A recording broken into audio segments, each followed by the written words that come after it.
Everyone, হেসেল কাহিনীর তরফ থেকে আরও একটা নতুন রেসিপি নিয়ে তোমাদের সাথে হাজির হলাম।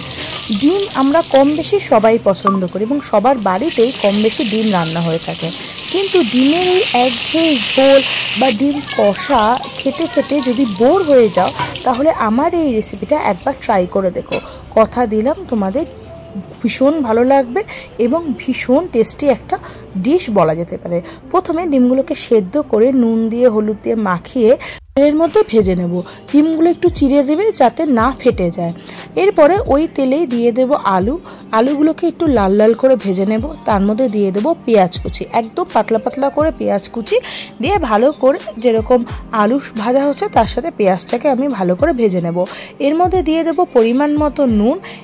পেঁয়াজের মধ্যে নুনটা দিলে পেঁয়াজটা তাড়াতাড়ি মজে যায়, তো ওর জন্য নুনটা অবশ্যই অ্যাড করো। তারপরে ভালো করে ভাজা ভাজা করে এর মধ্যে দিয়ে দেবো বেশ কিছুটা কুচনো টমেটোটা পেঁয়াজের সাথে ভালো করে লাল লাল করে ভেজে নেব।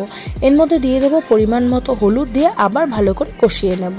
দেখো বেশ ভালো করে কষানো হয়ে গেছে।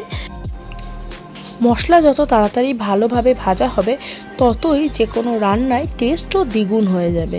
ব্যাস দেখো তেলটা ছেড়ে এসছে। এরপর এর মধ্যে দেব আমি পোস্ত দিয়ে কাঁচা লঙ্কা দিয়ে আর তার সাথে অল্প একটু টমেটো দিয়ে ভালো করে আমি পেস্ট করে রেখেছি, সেই পেস্টটাকে আমি এর মধ্যে দিয়ে দেবো।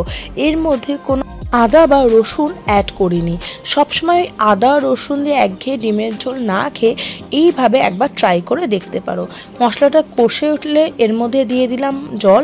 এবার তোমরা তোমাদের রিকোয়ারমেন্ট অনুযায়ী জল দিও। তোমরা যদি একটু শুকনো শুকনো খাও তাহলে কম জল দেবে। এবার দিয়ে একটু ফুটে উঠলে দিয়ে দেবো ডিমগুলো।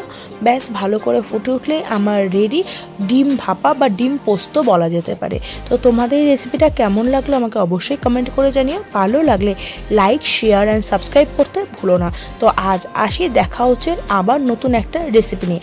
ততক্ষণ অবধি আমার চ্যানেলটাকে সাবস্ক্রাইব কিন্তু করে যেও। Thank you.